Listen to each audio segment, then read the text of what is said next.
Hello बच्चों, physics derivation series के 13 lecture में आज हम बात करेंगे potential due to an electric dipole at any point P. बच्चों, पिछले लेक्चर में हमने इक्वेटोरियल लाइन और एक्सियल लाइन के ऊपर पोटेंशियल के एक्सप्रेशन को डिराइव किया था और आज इस लेक्चर में हम किसी एक रैंडम पॉइंट पी के ऊपर इलेक्ट्रिक पोटेंशियल के एक्सप्रेशन को कैलकुलेट करेंगे ड्यू टू इलेक्ट्रिक डायपोल, जैसा कि तुम यहाँ फिगर में देख पा रहे हो। ठीक है बच्चों, जैसा कि तुम जानते हो इलेक्ट्रिक डायपोल जो है वो दो चार्ज का सिस्टम होता है। ठीक है, और इसके ऊपर नेट चार्ज जो है वो जीरो होता है। इसका मतलब दोनों चार्ज अपोजिट नेचर का होता है और सेम मैग्नीट्यूड का होता है। और डायपोल का जो स्ट्रेंथ बता रहा होता है वो हमारे पास एक फिजिकल क्वांटिटी होता है जिसे हम बोलते हैं डायपोल मोमेंट। जो क्या होता है, जो होता है डायपोल के लेंथ, यानी जो हम लेंथ लेते हैं 2a इंटू क्यू के बराबर। ठीक है, तो इन बातों का ध्यान रखते हुए हम आगे बढ़ते हैं अपने लेक्चर की तरफ। ठीक है, तो बच्चों हम जैसा कि कैलकुलेट करेंगे किसी पॉइंट पी, कोई भी एक रैंडम पॉइंट ले लो पी के ऊपर potential due to an electric dipole. Okay, जो कि डायपोल के सेंटर से मान लो r डिस्टेंस की दूरी पर है। ठीक है, और ये यहाँ पर डायपोल मोमेंट जिसका डायरेक्शन जो है वो negative charge to positive charge के डायरेक्शन में होता है, इस डायपोल मोमेंट से ये थीटा एंगल बना रहा है। ठीक है, ऐसा हमारे पास डेटा गिवन होता है। ठीक है, और हमें डेरिवेशन डिराइव करना होता है पोटेंशियल का एट ए पॉइंट पी। ठीक है, अब यहाँ हम क्या करने वाले हैं ना कि सिंगल चार्ज की वजह से पहले मान लो नेगेटिव चार्ज और फिर पॉजिटिव चार्ज की वजह से पोटेंशियल कैलकुलेट करेंगे एट पॉइंट पी, और उसके बाद फिर दोनों को ऐड करेंगे, यानी सुपरपोजिशन प्रिंसिपल का हम इस्तेमाल करने वाले हैं। ओके, तो अगर हमें मान लो नेगेटिव चार्ज से पॉइंट पी पर पोटेंशियल कैलकुलेट करना है, उसके लिए हमें इसके बीच का डिस्टेंस मालूम होना चाहिए। लेट से इसका डिस्टेंस हम ले लेते हैं r1, और पॉजिटिव चार्ज से कैलकुलेट करने के लिए इनके बीच का डिस्टेंस हमें पता होना चाहिए, और ये मैं ले लेता हूँ r2।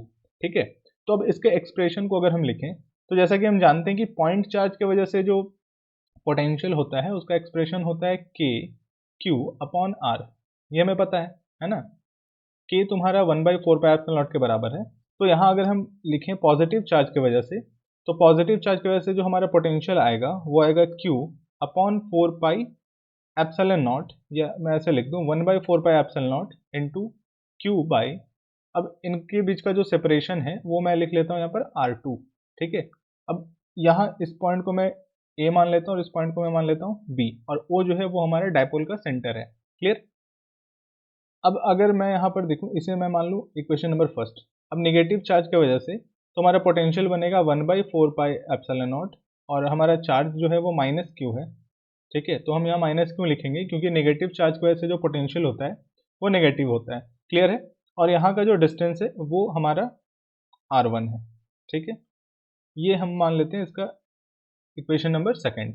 ठीक है, अब देखो बच्चों, यहाँ मेन प्रॉब्लम क्या है ना हमारे पास, ये डिस्टेंस कैलकुलेट करना। AP जो लेंथ है r1 और r2, इसको सॉल्व करने के लिए तुम्हारे एनसीईआरटी बुक में जो कैलकुलेशन दिया हुआ है वो काफ़ी लंबा है। ठीक है, तो इसके लिए हम कुछ आसान सा ट्रिक लगाने वाले हैं। ठीक है, ज्योमेट्रिकल कुछ थ्योरी लगाएंगे और उससे आसानी से हम लोग लेंथ कैलकुलेट कर पाएंगे। ठीक है, तो इसके लिए हम क्या करेंगे, जैसे एक एग्जांपल से पहले समझ लो। मान लो कि हमारे पास दो ऐसे लेंथ ये दे रखा है। ठीक है, लेट से एक लाइन है, इसका लेंथ मान लो 10 है, और दूसरा लाइन मान लो कुछ ऐसा, यहाँ पर मैं ऐसे ड्रॉ कर लेता हूँ। ठीक है, अब अगर पूछूं कि ये छोटे वाले लाइन का लेंथ क्या है तो तुम कैसे बताओगे उसका लेंथ। तो क्या करेंगे कि अगर हम मान लो इनके बीच एक परपेंडिकुलर लाइन ड्रॉ कर लें। ठीक है, इस छोटे वाले लाइन से इस लाइन पर परपेंडिकुलर ड्रॉ कर लें, तो यहाँ तक का लेंथ जो भी होगा इस बड़े वाले लाइन का, यानी ये नीचे का अगर पोर्शन तुम माइनस कर दो तो तुम्हें इसका लेंथ पता चल जाएगा। ठीक है, समझ में आ रहा है। अब इसी कंसेप्ट का हम यहाँ इस्तेमाल करते हैं, कैसे जरा समझते हैं। जैसे मान लो हमारे पास एक लाइन ऐसे दिया हुआ है और दूसरा लाइन यहाँ से कुछ इस तरीके से है।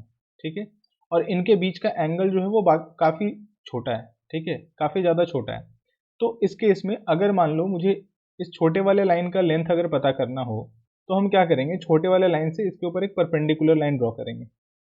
ठीक है, अब ये जो छोटे वाले लाइन का लेंथ होगा सेम इसी के बराबर आएगा अप्रॉक्स। क्यों, क्योंकि इनके बीच का एंगल जो है काफ़ी ज़्यादा छोटा है और ये दोनों स्ट्रेट लाइन के ही बराबर बिहेव कर रहा है। क्लियर है, सेम इसी कंसेप्ट को हम यहाँ इस्तेमाल करेंगे। कैसे इस्तेमाल कर सकते हैं, क्योंकि हम जानते हैं कि ये जो लेंथ होता है, जैसे मान लो इसे मैं यहाँ लिख देता हूँ, तो ये लेंथ जो है a, ये लेंथ काफ़ी ज़्यादा छोटा होता है। ठीक है, ये डायपोल के सेंटर से लेंथ a, क्योंकि पूरा लेंथ हमारा 2a होता है ना, यहाँ से लेंथ हमारा a हो जाएगा। ठीक है, अब ये ए लेंथ जो है ना ये आर से बहुत ज़्यादा छोटा होता है, ठीक है।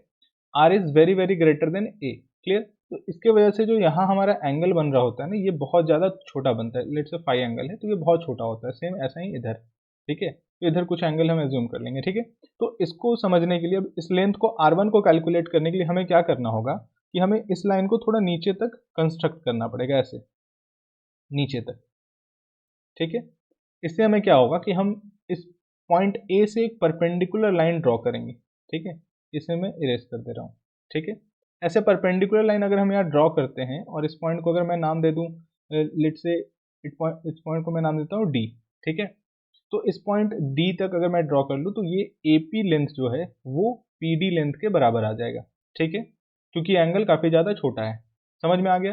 सेम अगर बी पर से मैं एक परपेंडिकुलर ड्रॉ कर लूँ इधर, ठीक है, और इसे नाम दे दूं मैं, मान लो लेट्स से एफ, ठीक है, ये परपेंडिकुलर लाइन। तो अगर मुझे बीपी लेंथ पता करना है तो मैं क्या करूंगा, बी पी एफ लेंथ पता कर लूंगा, जिससे मुझे पता चल जाएगा कि बीपी का लेंथ क्या है। क्लियर है। तो अब ये लेंथ मैं यहाँ से जो पी एफ है और ये जो मेरा पी डी लेंथ है ये कैसे कैलकुलेट करेंगे, क्योंकि पी से ओ तक का तो लेंथ हमें पता है, पी से ओ का लेंथ हमारा जो है, पी से ओ का लेंथ हमारे पास दे रखा है आर, ठीक है। तो तुम ये ट्रायंगल कंसिडर करो, कौन सा, ए ओ डी, ठीक है, ये ट्रायंगल, इस ट्रायंगल को देखो, ए ओ डी, क्लियर, इस ट्रायंगल में देखो, ठीक है। तो यहाँ पर हमारे पास जो ये एंगल इधर जो थीटा बन रहा है, सेम एंगल इधर बनेगा थीटा, ठीक है। और मुझे पता है यहाँ से यहाँ तक का लेंथ हमारे पास क्या है, ए है, क्लियर। तो यहाँ थीटा बन रहा है, ये हमारा बेस लाइन हो गया ओडी जो है, और ये एडी जो है ये हमारा परपेंडिकुलर हो गया, ठीक है। तो ये एओ जो है वो हाइपोटेनस होगा, है ना। तो ये हमारा जो एओ है, ठीक है, ये मैं अगर यहाँ इसे बना लूँ कुछ इस तरीके से, तो ए हो गया ये पॉइंट मेरा डी है, ये पॉइंट मेरा ओ है, यहाँ थीटा बन रहा है, और ये हमारा हो गया ए, क्लियर। तो तुम यहाँ सिंपल अगर ट्रिग्नोमेट्री यूज करोगे तो ये वाला जो साइड ए डी लेंथ है ये हमारा आ जाएगा ए साइन थीटा, और ओ डी लेंथ जो है ये हमारा आ जाएगा ए कॉस थीटा, ठीक है। तो हमें तो रिक्वायरमेंट ओ डी का ही है, तो हम यहाँ ओ डी लिख लेंगे, क्या आ रहा है, ए कॉस थीटा। तो ओ डी हमारा निकल कर आएगा ए कॉस थीटा, ठीक है। सेम अगर तुम इस ट्रायंगल में यहाँ देखो, कौन सा, ओ एफ बी, ठीक है, इस वाले ट्रायंगल में ओ एफ बी में देखो, ये ओ एफ बी इस ट्रायंगल में, तो यहाँ हमारा थीटा एंगल बन रहा है, ठीक है, ये थीटा एंगल है, ठीक। ये हमारा बेस हो जाएगा ओ टू एफ, और बी टू एफ जो हमारा परपेंडिकुलर हो गया, और ओ बी जो है ये हाइपोटेनस होगा, क्लियर है। तो सेम पीछे वाला ही स्ट्रैटेजी यहाँ लगाएंगे जो पिछले ट्रायंगल में हम लगाए थे। तो यहाँ पर हमारे पास ट्रायंगल कुछ ऐसा बन रहा है, ठीक है, कुछ इस तरीके का ऐसे, ठीक है। यहाँ एंगल थीटा है, ये परपेंडिकुलर है, ठीक है, और ये ए हाइपोटेनस है। तो यहाँ पर इसे अगर इस तरीके से बना लूँ, चलो ऐसे बना लेते हैं इसे, ठीक है। तो ये हमारा बी हो गया, यहाँ हमारा थीटा बन रहा है, तो ये हमारा ओ हो गया, ये हमारा एफ हो गया। हमें कौन सा लेंथ चाहिए, ओ एफ चाहिए ना। तो ओ एफ क्या मिलेगा, ये लेंथ हमारे पास ए है, तो ये हमारा हो जाएगा ए कॉस थीटा। क्लियर है, समझ आया अच्छे से, बढ़िया। तो अब यहाँ मैं फिर से इसे लिख लूंगा, हमारे पास जो लेंथ निकला ओ एफ वो निकला ए कॉस थीटा, ठीक है। तो अब अगर मैं यहाँ लिखूं तो पी एम पी डी जो हमारा लेंथ है वो पी डी लेंथ क्या निकलेगा, तो यहाँ अब मैं लिख लेता हूँ, from geometrical construction R1 will be equal to P D, ठीक है। और पी डी हमारे पास क्या आएगा, तो पी टू ओ का लेंथ देखो, पी टू ओ का लेंथ हमारे पास क्या है, आर है, पी टू ओ लेंथ हमारे पास आर है, और उसमें ओ डी ऐड कर लो, यानी ए कॉस थीटा, समझ गए। इसे मैं मान लेता हूँ इक्वेशन नंबर थर्ड, ठीक है। सिमिलरली R2 अगर देखोगे तो R2 तुम्हें क्या मिलेगा, R2 तुम्हारे पास हो जाएगा पी एफ के बराबर, क्लियर है, पी एफ के बराबर। और इसे मैं लिख सकता हूँ पी एफ को, तो मुझे क्या करना है, पी टू ओ का लेंथ में से ओ एफ माइनस करना है, ठीक है। पी टू ओ तक का लेंथ जो हमारा है इसमें से ओ एफ माइनस कर लेंगे, ठीक है। तो यहाँ हमारे पास हो जाएगा R minus a cos theta, clear है। ये इक्वेशन नंबर 4 हो गया हमारा, ठीक है। अब हमें क्या करना है, इक्वेशन थर्ड में जो हमें वैल्यू मिला R1 और R2 का, इक्वेशन फोर्थ में उसे हम पुट कर लेंगे इक्वेशन फर्स्ट एंड सेकंड में, ठीक है। सो अब हम यहाँ क्या लिख सकते हैं कि हमारे पास जो टोटल पोटेंशियल निकल कर आएगा, ठीक है, जो कि V due to positive charge and V due to negative charge आएगा, दोनों को हम ऐड करेंगे। क्या लिखेंगे? 1/4 pi epsilon naught Q upon R2 plus और 1/4 पाई एप्सिलॉन नॉट यहाँ लिखेंगे माइनस Q अपॉन R1, ठीक है। अब यहाँ से हम क्या कर सकते हैं कि 1/4 पाई एप्सिलॉन नॉट और Q कॉमन ले सकते हैं, ठीक है। तो यहाँ बचेगा 1/R2 और यहाँ आ जाएगा ये, क्योंकि यहाँ पर माइनस है तो हम माइनस लिख लेंगे 1/R1। क्लियर है? या इसे यहाँ प्लस रहने दो, यहाँ माइनस लिख लेते हैं ऐसे, ठीक है। ये हमारे पास एक्सप्रेशन आया, ठीक है।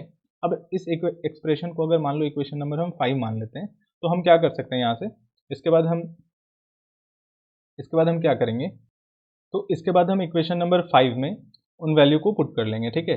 तो v हमारे पास आ जाएगा, क्या हो जाएगा टोटल v, तो v will be equal to Q/4 pi epsilon naught, और यहाँ पर हमारे पास पीछे जो वैल्यू हमें मिला था 1/R2, तो R2 का वैल्यू हमें मिला RA माइनस कॉस थीटा, ठीक है। तो यहाँ हम लिखेंगे 1/R minus A cos theta, और यहाँ होगा प्लस, यहाँ लिखाएगा -1 divided by R plus A cos theta, ठीक है।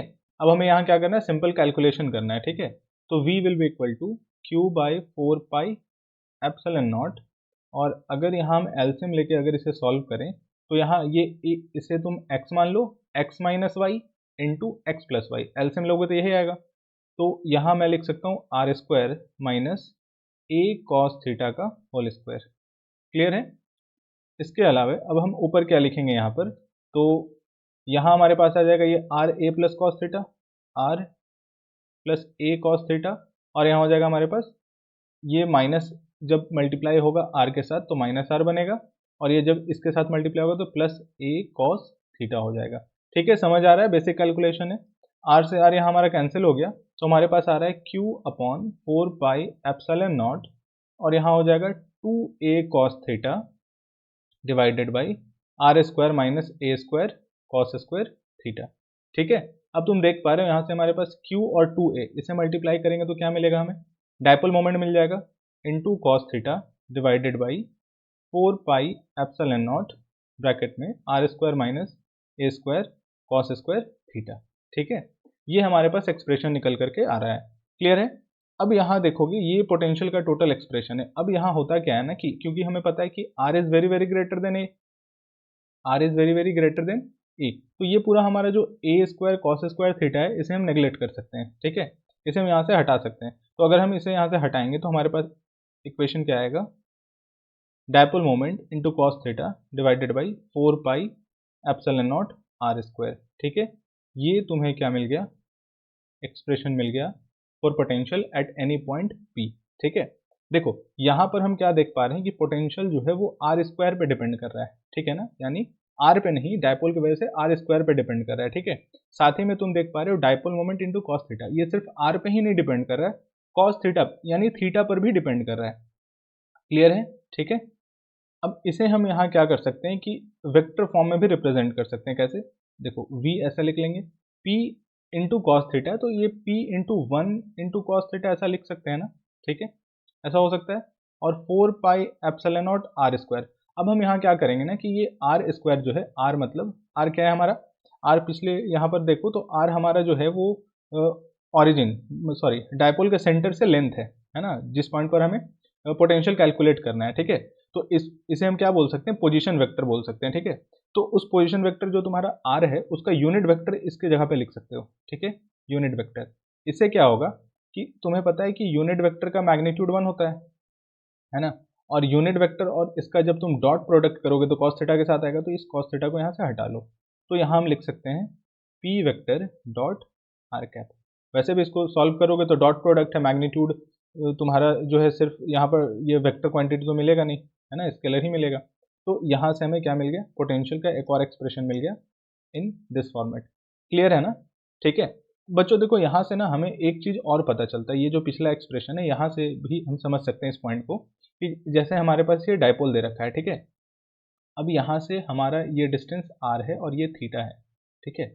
अब मान लो मैं अगर थीटा फिक्स कर दूं और r भी फिक्स कर लूं, ठीक है, इस दोनों को, तो अगर यहाँ से मैं ऐसे एक कोन बनाता हूँ, ऐसे ऐसे रोटेट करा लूँ गोल इस तरीके से, मतलब मान लो इस लाइन में यहाँ से मैं इस डिस्टेंस पे चला जाऊँ, ठीक है, इधर चला जाऊँ इस तरीके से, तो ये सारे पॉइंट पे मुझे क्या मिलेगा कि डाइपोल की वजह से जो पोटेंशियल है वो सेम मिलने वाला है, ठीक है, इन सारे पॉइंट पर।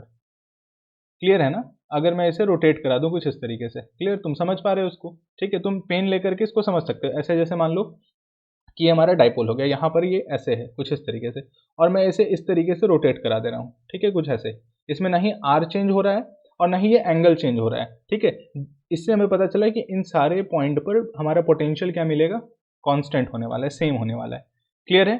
तो यहाँ हमने एक्सप्रेशन कैलकुलेट कर लिया डाइपोल की वजह से potential at point P, at any random point, ठीक है, जो कि आर डिस्टेंस पे और थीटा एंगल बन रहा है। आई होप तुम्हें लेक्चर समझ में आया हो, ठीक है, और समझ में आया हो तो कमेंट करके जरूर बताना।